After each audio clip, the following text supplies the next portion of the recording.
Perkenalkan, nama saya Nabila Jiali dengan NIM 241424031 dari Prodi Administrasi Publik kelas A. Di sini saya akan sedikit mereview materi dari kelompok 1, yaitu perkembangan pemikiran teori organisasi. Apa itu faktor-faktor yang mempengaruhi perkembangan teori organisasi? Perkembangan teori organisasi dipengaruhi oleh berbagai faktor yang berasal dari lingkungan internal maupun eksternal organisasi.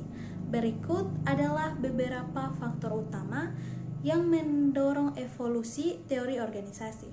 Yang pertama, perubahan sosial dan budaya. Perubahan nilai dan norma sosial, organisasi harus menyesuaikan diri dengan norma sosial yang berkembang, seperti tuntutan akan transparansi, keberagaman, dan kesejahteraan karyawan. Kedua, kemajuan teknologi, revolusi digital, dan otomatisasi. Teknologi seperti kecerdasan buatan AI, big data, dan Internet of Things mengubah cara organisasi beroperasi dan berinteraksi dengan lingkungan.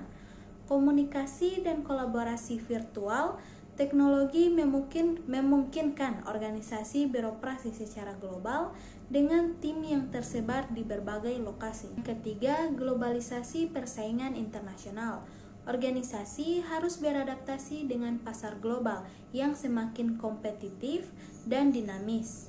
Yang keempat, dinamika ekonomi, krisis ekonomi, dan ketidakstabilan pasar. Resesi ekonomi, inflasi, dan perubahan pola konsumsi memaksa organisasi untuk mengembangkan strategi yang lebih adaptif. Yang kelima, perkembangan ilmu pengetahuan dan manajemen.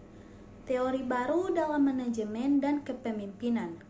Konsep seperti kepemimpinan transformasional, manajemen berbasis data, dan organisasi yang lincah memperkaya teori organisasi. Yang keenam, krisis dan perubahan lingkungan, pandemi, dan bencana alam. Situasi krisis seperti pandemi COVID-19 mendorong organisasi untuk mengadopsi sistem kerja hybrid dan mempercepat transformasi digital. Bagaimana penerapan teori organisasi dalam organisasi modern?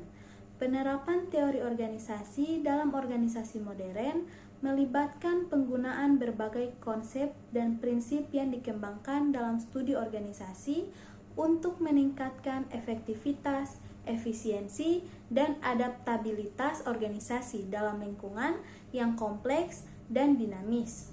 Berikut adalah beberapa teori organisasi yang relevan dan bagaimana mereka diterapkan dalam konteks organisasi modern. Yang pertama, teori klasik, penerapan dalam organisasi modern.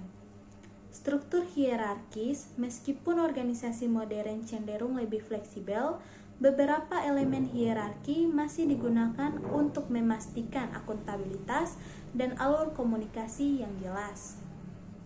Spesialisasi pekerjaan. Organisasi modern tetap menggunakan spesialisasi untuk meningkatkan keahlian dan efisiensi meskipun sering dikombinasikan dengan pendekatan lintas fungsi. Yang kedua, teori neoklasik, penerapan dalam organisasi modern. Fokus pada karyawan. Organisasi modern seperti Google dan Zappos menempatkan karyawan sebagai aset utama dengan menciptakan lingkungan kerja yang mendukung kesejahteraan dan pengembangan pribadi. Manajemen partisipatif. Karyawan dilibatkan dalam pengambilan keputusan seperti dalam model Agile Management atau Self-Management Teams. Ketiga, teori modern, penerapan dalam organisasi modern. Pendekatan sistem organisasi modern melihat diri mereka sebagai bagian dari sistem yang lebih besar, di mana setiap departemen saling terkait. Contohnya adalah penggunaan ERP, Enterprise Resource Planning, untuk mengintegrasikan berbagai fungsi bisnis. Adaptasi lingkungan.